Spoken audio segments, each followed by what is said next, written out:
Welcome to our webinar on the challenges of digital innovation, hosted by First Solution at hgkc.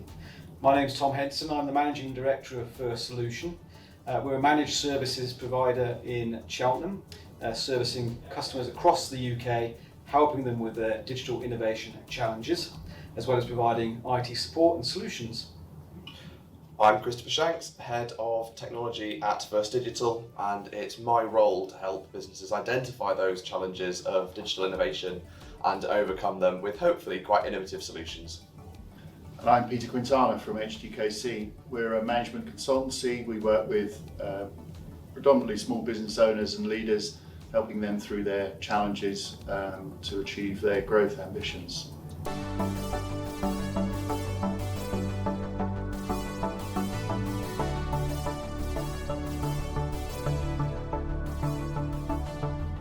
One of the words that's been used, probably overused over the last 18 months, is digital transformation. So I'd like to ask you guys first, what do you mean by digital transformation?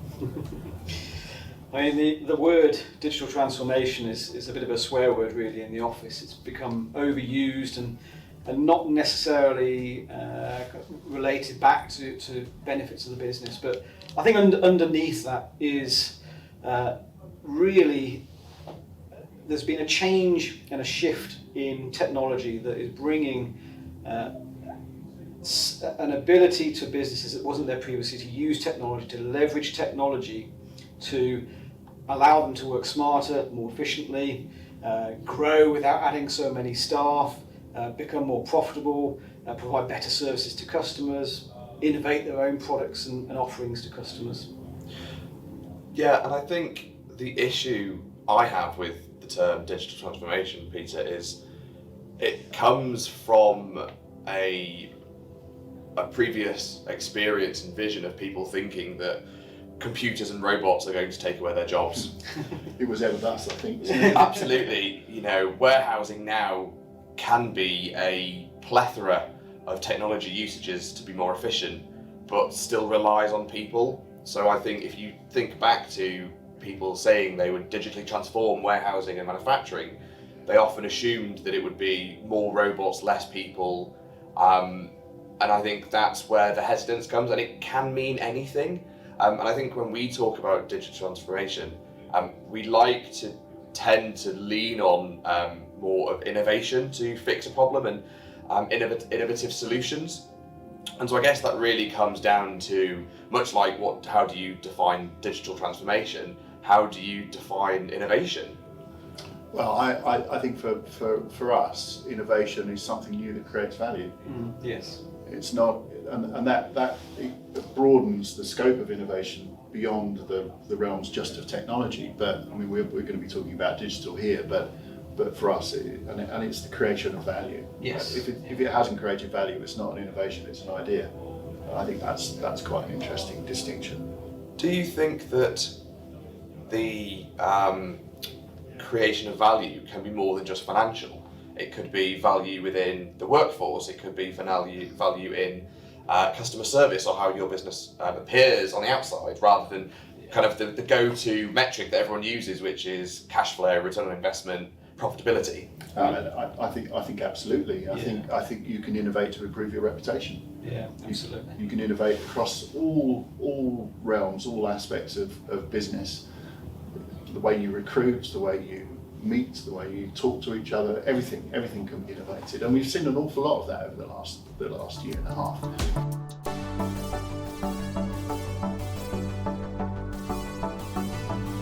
We think it's helpful to think about innovation across three horizons. Horizon 1 is today's business, things that you're doing now. These would be innovations that might improve or extend the revenue or the profitability of a product or service that you're delivering.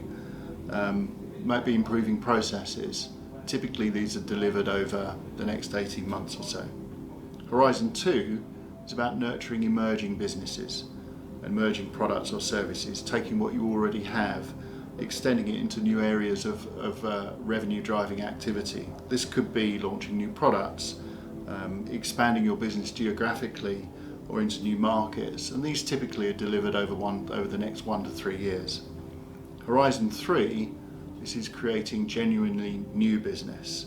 So introducing entirely new elements to your business that don't exist today. This could include research projects, pilot programs, or entirely new revenue lines, and often will be things that are aimed at disrupting your sector. And these are then delivered over a longer period of time. What's important to bear in mind here is that the people involved in these different types of innovation will be different people in your organisation. Horizon 1 will typically be delivered by those people who are close to the front line of your business now, the operational people, the sales people, the service people. Whereas the Horizon 3 are likely to be your blue sky thinkers, your business visionaries, your real digital innovators, the ones that are out there looking for genuinely new things to do. And not only do you want to be thinking about who's the best person or the best team of people to engage in these different horizons of innovation, you should also think about the processes for identifying, evaluating, supporting, and then delivering ideas over these horizons as well. So Horizon 1 innovation is likely to be light touch evaluation, ideas that can be implemented very quickly, whereas Horizon 3 innovation is likely to be evaluated through a number of different gateways with a number of different criteria. And if you look in the worksheet, as I said, there is a table about the 3 horizons, and we're really keen that you get some value out of today and something that's actionable and that you can take back to the business if you're watching this webinar. So if you open up this worksheet and start to look at the table and fill in some of the sections underneath each of those horizons, and hopefully during the course of the conversation today, you'll get an idea of the kind of people that might be able to help you with that if you're not sure yourself, and some of the things that fall under those different categories. I think a good place to start might be maybe an example of each horizon. So if you were to take our business, Tom, Horizon 1 might be that we are trying to become more automated as a business, so that we capture information more accurately, I suppose. Yeah. Reducing the amount of paperwork, reducing the number of mistakes or conversations so that we add value to the customers. Would we say Horizon 2 might be changing some software?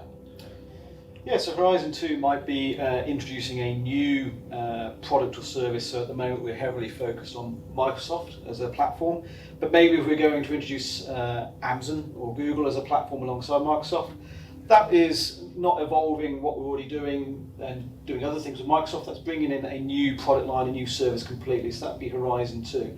Could also be new developments in cyber. Absolutely. That's something that's moving on a regular basis, and whilst you would have Horizon 1 innovation there, a lot of that is about Horizon 2 innovation. Yep. So I think new developments there would classify under that. Yeah, that's a good example. There's a lot that's going on within Horizon 1 within cyber because it's always evolving and changing.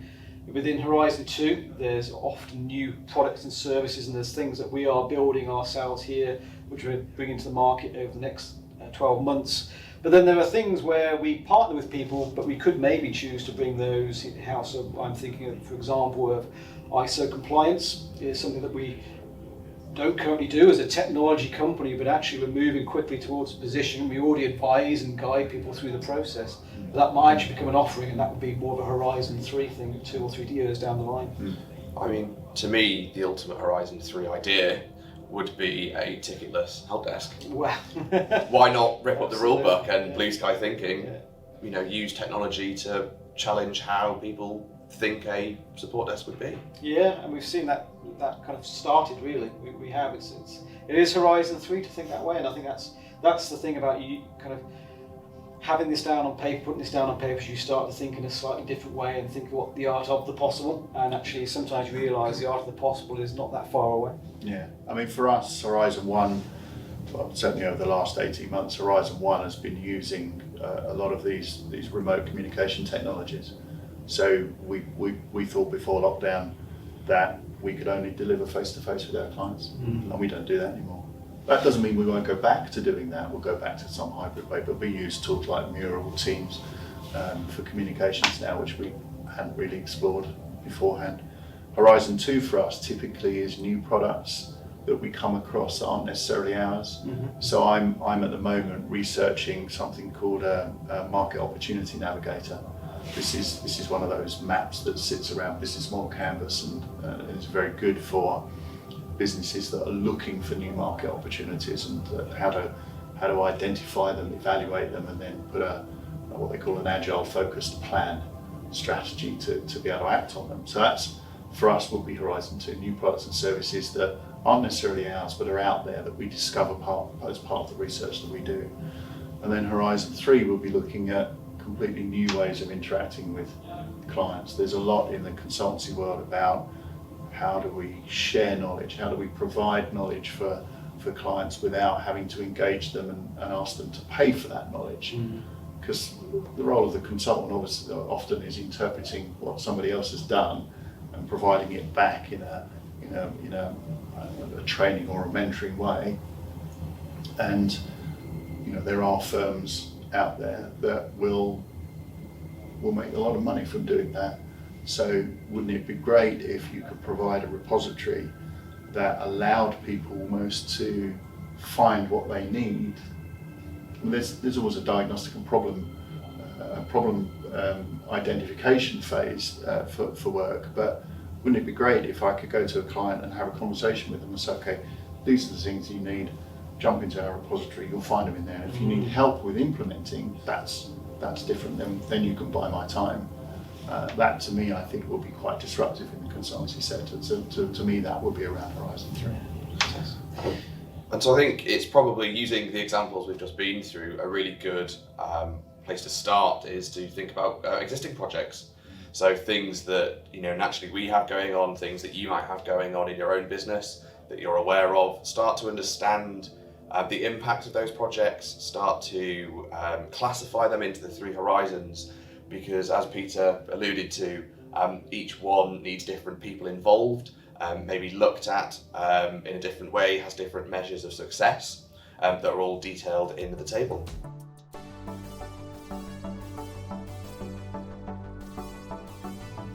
When working with a company, we will always look to identify 3 critical roles of innovation, and we found that by knowing who these people or collection of people are, it can have a dramatic effect on the success of the innovation projects and ideas that we work with.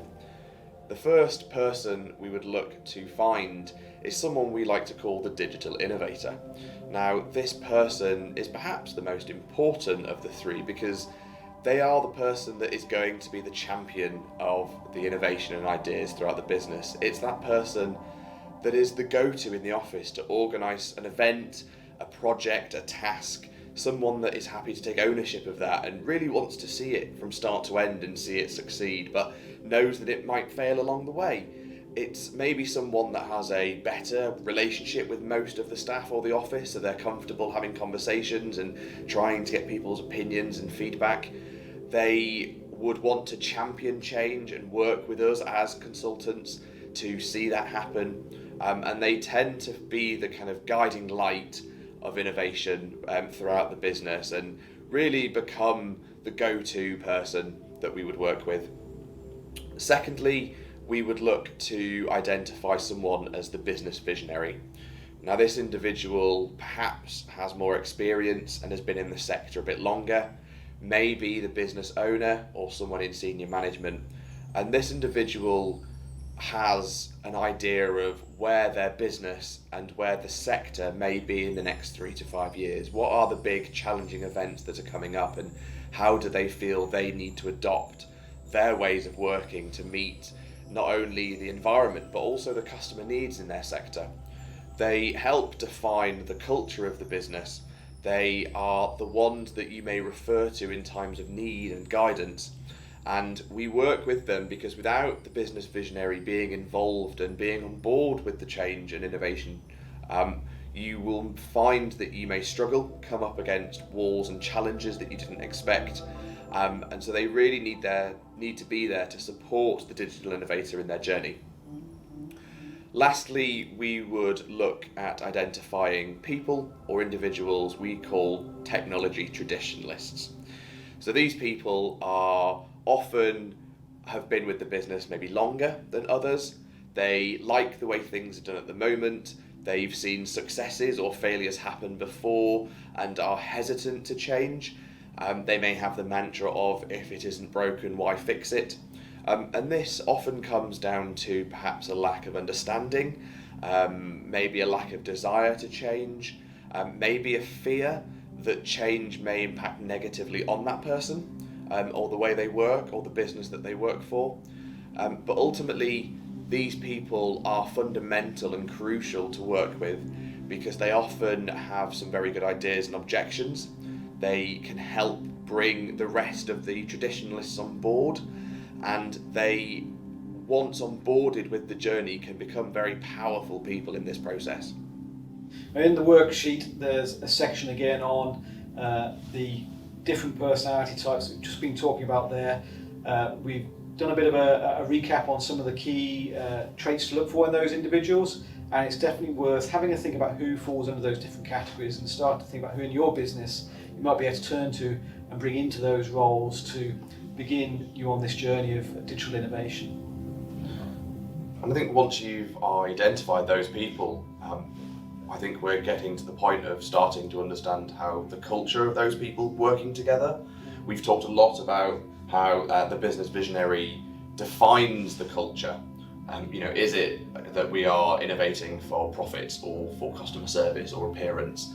And I think that they, along with the digital innovator and the traditionalists, form what we would call a committee or a working group of people that can bring the culture in. I think culture needs to be openly discussed. I don't think it can be a taboo to understand the working culture of a business and how you can encourage a more positive, open, safe, innovative culture.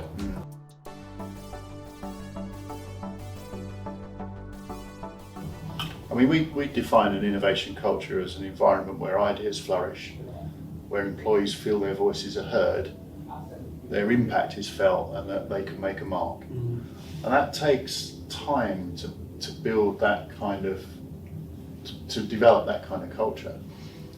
We often talk to our clients about innovation behaviours.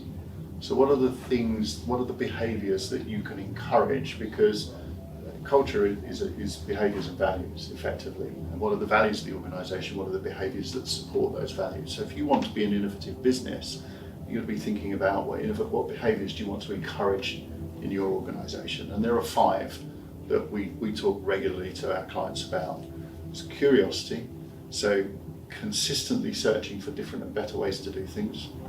Customer obsession, means what it says on the tin, constantly what's in it for the customer, how do we better serve our customers, what are the roles that our customers are performing and how can we help them to do that better. Collaboration, so one of you already mentioned that collaborating outside the organisation, but collaborating inside and outside the organisation, absolutely vital. It's a good way of bringing in new ideas. Adeptness in ambiguity, there is no certainty ever, but we are living in the most uncertain of times right now. Yes. But that adeptness in ambiguity, this comes back to fear of change. A lot of people don't like change because they don't know what's coming. In reality, you know what's going to happen. We don't know what's going to happen this afternoon, let alone in the next year or 2 years or 10 years. So being comfortable in that environment, and that's hard, that really is hard.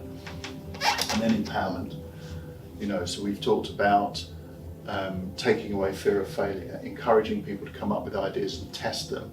There are lots of organisations that are quite well known that have got to Wednesday is your innovation day, and you all sit down together and just come up with all ideas. 3M are famous for this, and Google are famous for this. But look at what they've achieved with that kind of approach. It's this idea of empowerment. Now, for leaders and managers in the business, that can be quite threatening.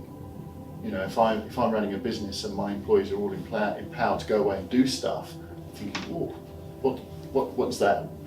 What's happening to our revenues here? Didn't Google bring in the half day to work on any other project they wanted? Yeah, I think it's Friday afternoons or something every week. You just do what you want, work on your projects. I think that's really healthy. You've got to have a high level of trust in your organisation, your people, but actually your people have also got to have a high level of trust in you as an organisation to be able to say, I've got this great idea, I want to try it.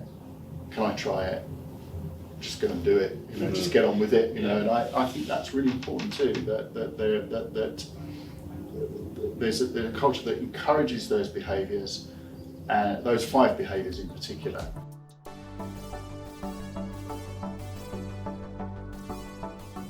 So Peter, you've just told us about the 5 behaviours of innovation that are curiosity, customer obsession, collaboration, adeptness in ambiguity, and empowerment. And I think, although knowing those behaviours and being able to identify them, changing a culture is probably the most challenging part of innovation, because we often, as consultants, will come in to offer ideas, to offer areas of innovation, but what we're seeking is for those ideas to ultimately come from within a business. So how do you go about starting to address and change a culture? At the end of the day, you have to change behaviours. Culture is a combination of values and behaviours in an organisation, and they are immensely difficult to change. So assuming your values are reasonable in an organisation, then it's about understanding ways to encourage these 5 behaviours in particular, and we talk about beans. It's easy to remember, which is why it's such a great acronym: behaviour enablers, artifacts and nudges. So behaviour enablers are things that you would do that help encourage those new behaviours. So for example, with customer obsession, for example, you could, every time you have a meeting, leave 1 chair empty around the table, because that's the chair that the customer sits in. So you then say, well, the customer is the most important person in this room. So what does the customer think about this idea? So it's a great way of encouraging customer obsession as a behaviour. Artifacts things are things that reward people for behaving in certain ways, and there are myriads of ways you can do a reward scheme. Yeah, like a reward scheme. But also, I've known organisations that will celebrate success with beer and failure with champagne. But that sends a fantastic message, doesn't it? Because we were talking about fear of failure. If you start rewarding people who failed because they tested something, they tried something, and you give them such a good reward, such a distinction from rewarding success, then people will be encouraged to come up with more ideas. Yes. It will encourage curiosity, so it's a great artifact. And then nudges are just things to encourage people to do stuff. I mean, I wear a Fitbit. Every hour, this buzzes on my wrist. That's a nudge. I need to get up, Go for a walk, or move, or something like that. It's a great nudge, and there are lots of different ways you can bring nudges into an organisation, just to remind people that curiosity is good, that customer obsession is good. So we run workshops with our clients to help them to identify beans that will encourage curiosity or customer obsession or adeptness in ambiguity. And they're not easy to come up with. They've got to be hung on something. So typically we would try to hang them on a purpose statement or a set of values. But we'd also encourage our clients to come up with their own definitions for these behaviours. Because it's all very well me saying, an innovation behaviour is curiosity. But what do you mean by that? So you define that, and then you look for ways to encourage it and reward people for being curious. Yeah. So it's really hard. This takes effort, but the reward for it is phenomenal. Yeah. Because that means when you guys come in with the digital ideas, you've got a culture that is receptive and actually bringing ideas to you rather than relying you to bring ideas to them. And that must make a huge difference to you guys, wouldn't it? Yes, absolutely. And I think just going through your ideas and your watch on your wrist, that I guess technology could be used to run through some of the beans, creating the nudges for customer obsession or curiosity. Even as a technology evangelist, I still don't know everything about technology. You never can. So I'm constantly curious about what can be done, but how can you empower people with technology? How can you be customer obsessed with technology?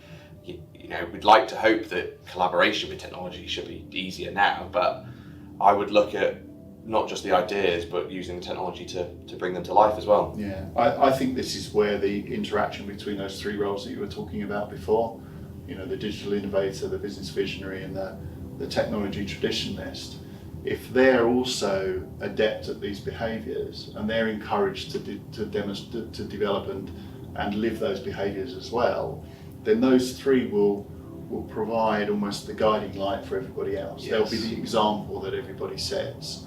So you need a team, you need an evangelist team. And if you can identify those three characters, or the people that are in those roles, and then work first with them to get them to understand, you know, the concept of an innovation culture, the value of digital innovation generally, then you've got a real place to start. Yeah, absolutely. And again, there's a section in the worksheet to run through beans and to help you. It is, as Peter alluded to, it can be quite a challenge to come up with some of these things, and we can assist with that. We'll talk about that in a minute, but we do want you to try and come away from here with some ideas. And so we've done a bit of a summary of beans and hopefully some guidance that will allow you to start to come up with some of those behaviours that can encourage that digital innovation.